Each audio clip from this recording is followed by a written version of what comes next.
There's something ironic about falling for the one person who's supposed to help you not fall apart. I started seeing Dr. Reed Ellis this summer. Everything in my life cracked wide open. I was 28, freshly dumped, working a job I hated, and carrying enough unprocessed family trauma to fill a therapist's notebook twice over. Therapy wasn't some brave decision. I was desperate, and my first appointment with Reed didn't feel like a turning point so much as a white flag. He had one of those faces you couldn't stop studying. Early 40s, maybe, with neat dark hair and a sharp jaw softened by expression lines that hinted at a quiet, empathetic life. His voice was warm, but not too warm, like he knew how to walk that tightrope between professional and human. We started with the basics. Breakup stuff, self-worth spirals, occasional panic attacks. He never rushed me, never judged, just asked the right questions at the right time and sat with whatever answers I gave, even when they weren't pretty. For months, I stuck to the plan. Weekly sessions, structured progress, lots of uncomfortable reflection. But somewhere along the way, I started noticing things I probably shouldn't have. Like the way he always chose the same pen, or how he tapped his thumb when he was thinking, or the way he'd occasionally smile at something I said. Not therapist polite, but real. I told myself it was nothing. Transference, a textbook crush. Happens all the time, right? But then he started looking at me differently too. It wasn't obvious, not at first, just subtle shifts, longer eye contact, a softness in his voice when he said my name. Once, during a particularly emotional session, I cracked a self-deprecating joke and he laughed, really laughed, and I swear, for a second, the room felt different. Less clinical, more alive. I brushed it off. I was projecting, making something out of nothing. That theory held up pretty well until our last session. It was a Wednesday. Early spring. That weird in-between season where jackets feel too warm but short sleeves are a gamble. I was already in a weird headspace that day. Work stress. Family drama. I couldn't focus. I remember sitting down on that couch, feeling like I was balancing on the edge of a cliff. "I've been thinking about ending therapy," I said after a long silence. Reed looked up, surprised. "Ending it entirely?" "Not because it's not helping. It is. You've been great. I don't know, I feel like I'm in a better place. Like maybe I can take it from here." He nodded slowly, setting his pen down. "If that's what you feel ready for, I support it. Though, if I'm being honest." He trailed off, eyes on me in that way that always made me feel like he was seeing right through the version of me I tried to present. "What?" I asked.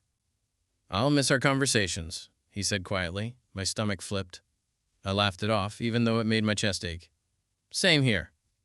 I mean, you're probably the only person in my life I can talk to without pretending I'm okay all the time." He smiled, but it didn't reach his eyes. "You don't have to pretend here." "I know. That's why it's hard to walk away." Another pause, then he said it. "Can I ask something? Off the record." I raised an eyebrow. "You're a therapist. Isn't everything on the record?" He smiled again, this time with something else behind it. A risk. "What if," he said carefully, "I wasn't your therapist anymore?" I blinked. "What do you mean?" "I mean, what if we weren't in this context? What if we weren't sitting in this room with this boundary?" My heart started pounding. I didn't know what to say. Part of me wanted to play dumb. The other part knew exactly what he meant.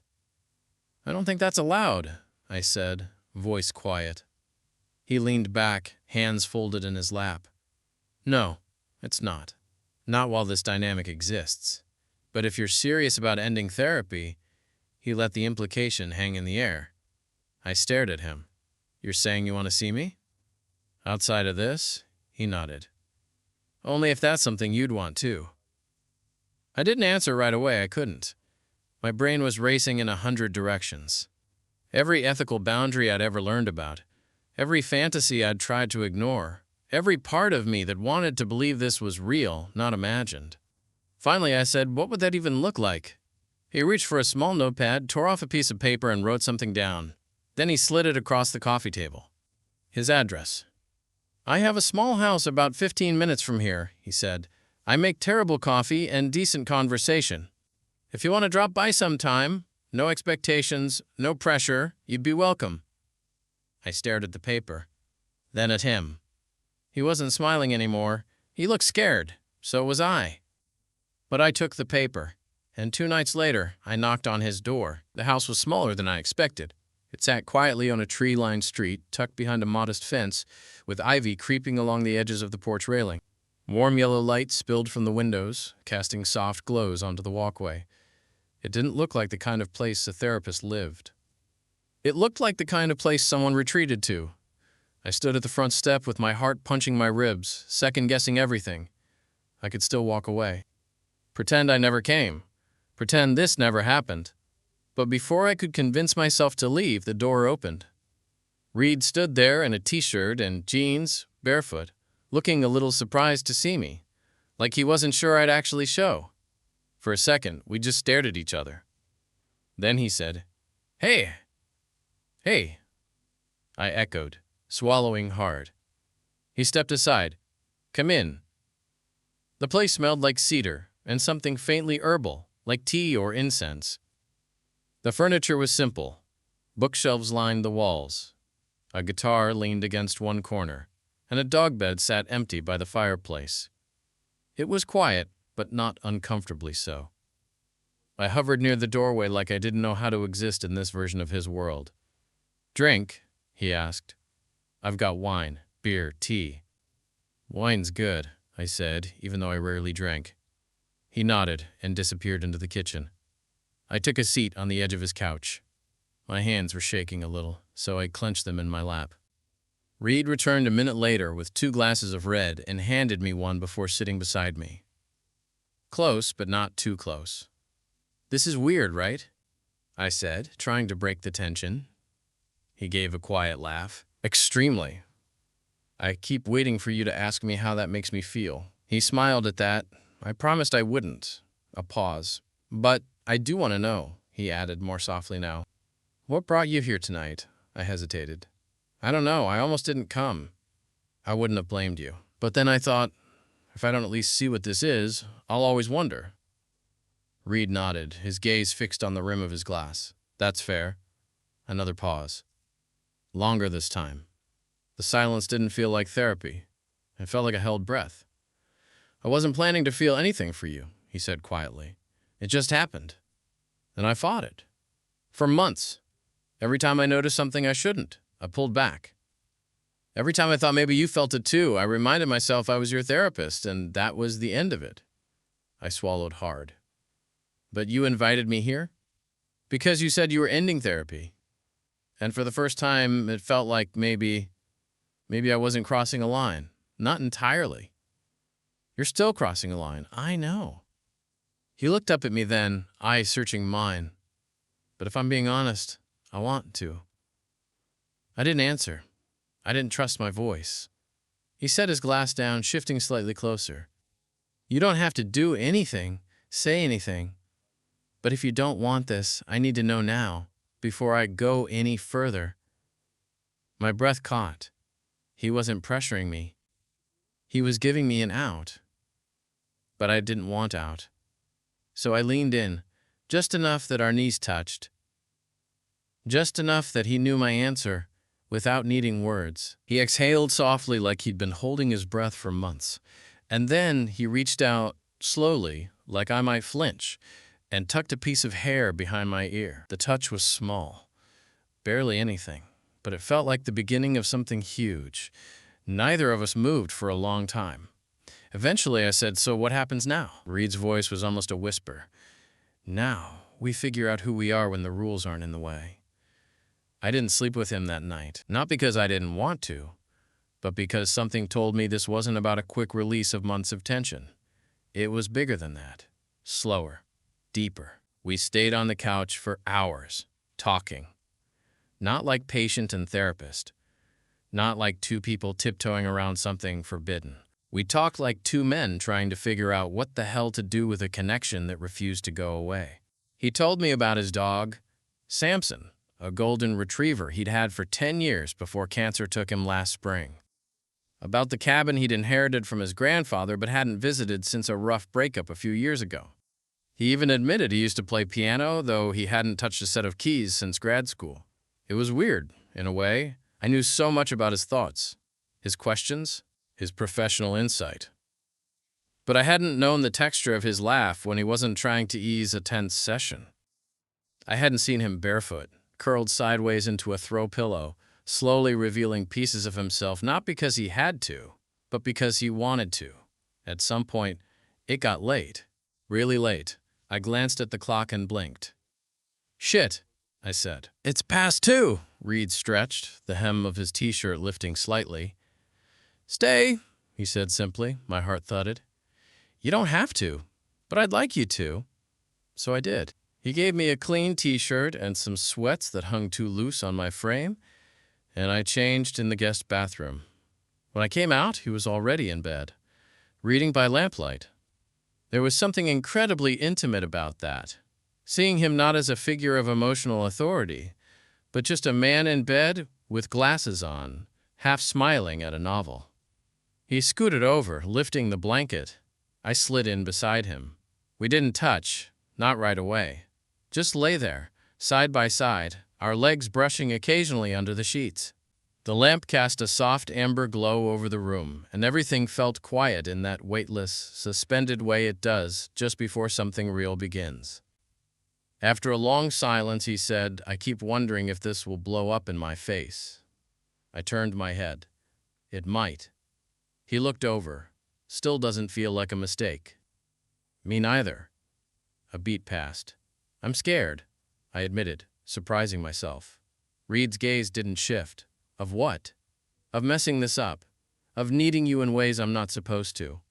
Of finding out that I was just the one who fell harder." His face softened. "That's not what this is." "Then what is it?" His hand found mine beneath the sheets. "Something we're allowed to find out together."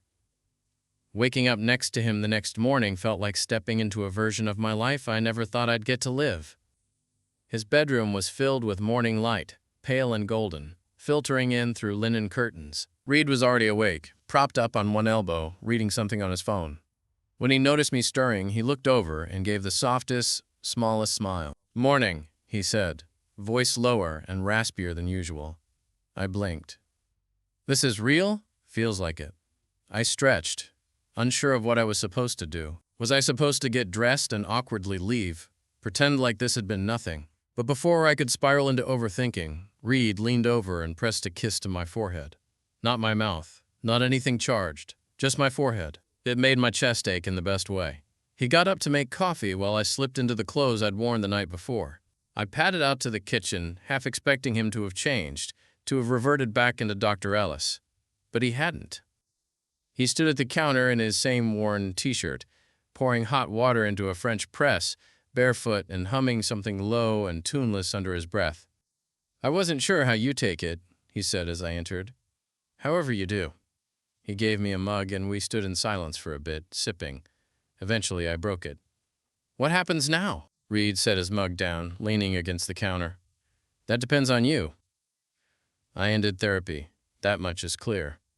"Yeah," he nodded. "But if we're going to explore this connection, it has to be separate. No looking back, no blurred lines." I nodded slowly. "So just 2 guys?" "2 guys, getting to know each other, without the couch between them." I laughed at that. "Is it weird that I don't know what to talk to you about now?" "Honestly, it's kind of a relief. I don't have to be the guy with all the answers anymore. That surprised me. You always seemed like you had it all together." "I'm trained to seem like that," he said, cracking a smile. "In real life, I forget to pay parking tickets and burn toast and get irrationally angry at slow walkers." It was weirdly comforting, watching the man who once guided me through panic attacks now talk about how he gets annoyed in grocery store lines. He was real, flawed, and so much more than the calm, contained figure I'd met a year ago. After coffee, we walked through a nearby park. Side by side, quiet. No pressure to fill every silence with meaning. And then, around noon, we said goodbye. No promises. Just a mutual, quiet agreement that this wasn't over. I walked home feeling light. Unsure. Nervous. But light. A few days passed, then a week. We texted, casually at first, and then less casually. Eventually, he asked if I wanted to come over again. For dinner this time. He made pasta. We drank red wine again, and halfway through the night, something shifted. We stopped pretending we didn't want to touch each other anymore. It started with his hand on mine over the table. Then, hours later, it was my back against the kitchen counter, his breath warm against my jaw, his fingers tentative at first and then certain. We didn't rush. We didn't dive into something reckless. But by the time I was lying in his bed again, his body pressed to mine, our mouths exploring each other like we were trying to make up for all the sessions we'd wasted holding back, I knew we had crossed into something we couldn't undo. And for the first time in a long time, that didn't scare me. The next few weeks blurred in that strange way time does when something new is unfolding. Slow and careful, but also thrilling in a way that made it hard to sleep. Reed and I didn't define anything. We didn't label it. But I started seeing him outside his house more often. At the park. On late-night walks.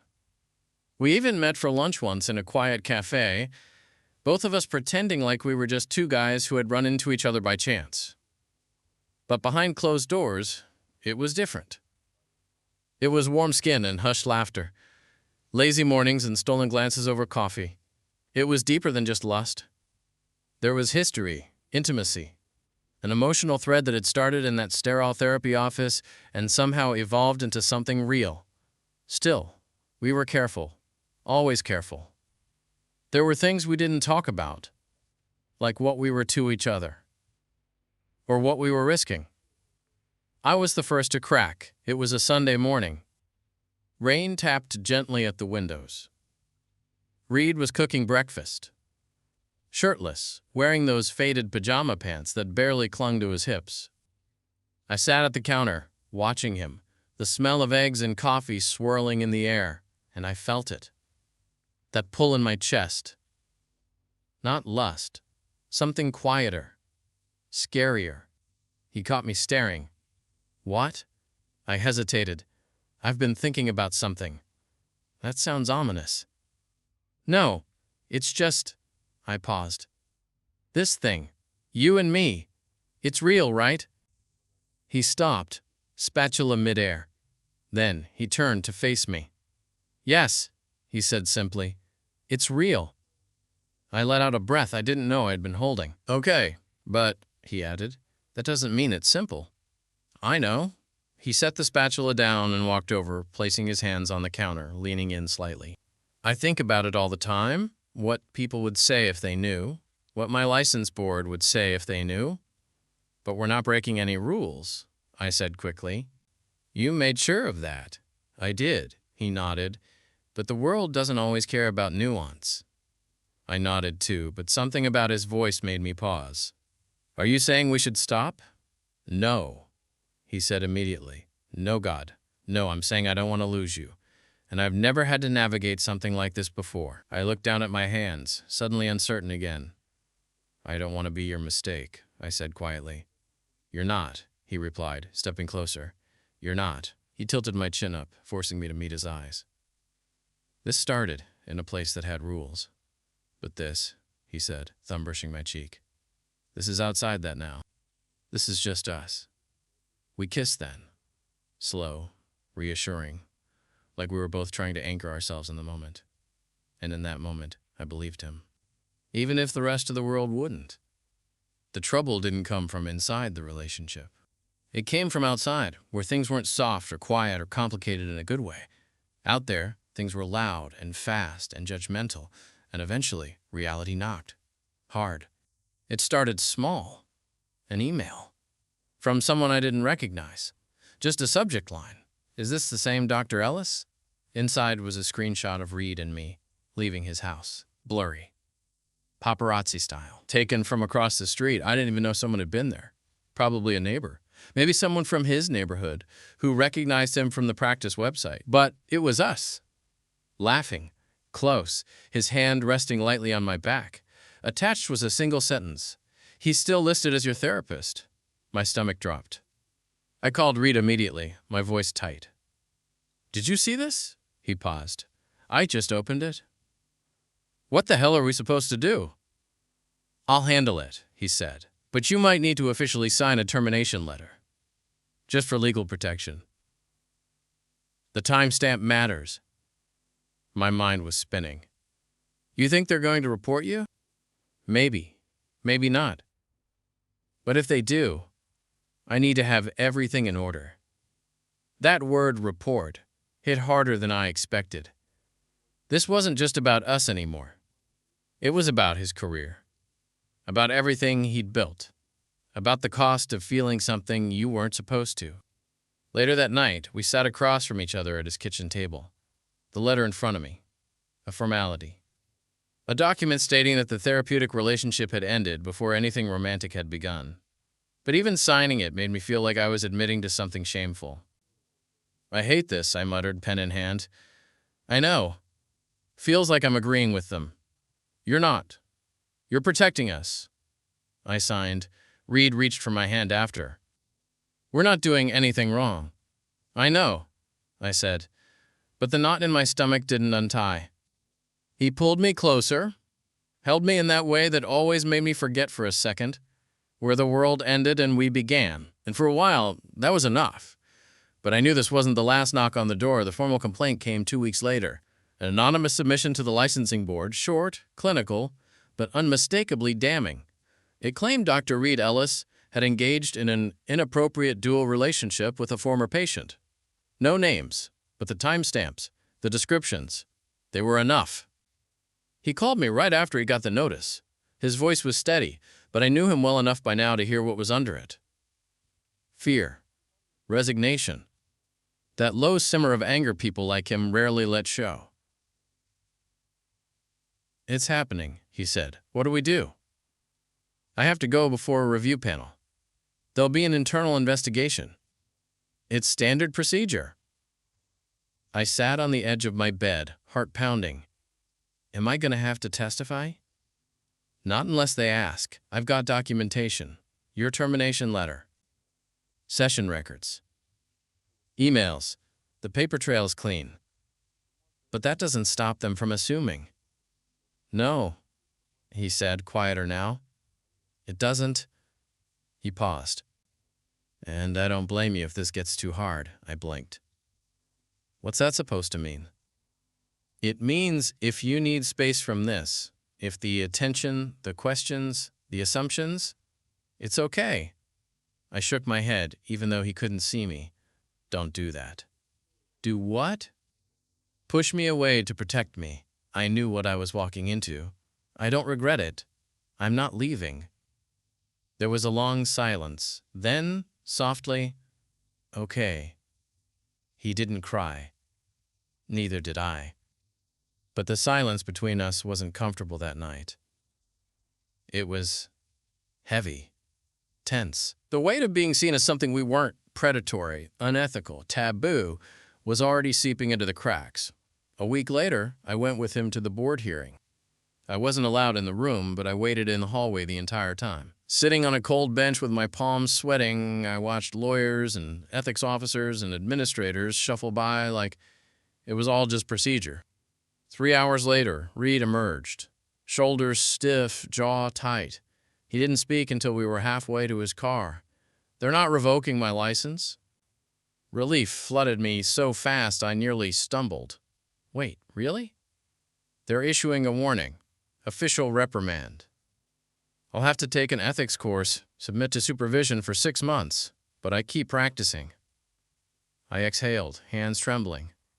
That's good, right? That's the best I could hope for. He stopped walking, turned to me. But I'm not going back to the practice. I stared at him. You're quitting? I can't work with clients while every glance feels like a question. Every session feels like a test. I'm tired.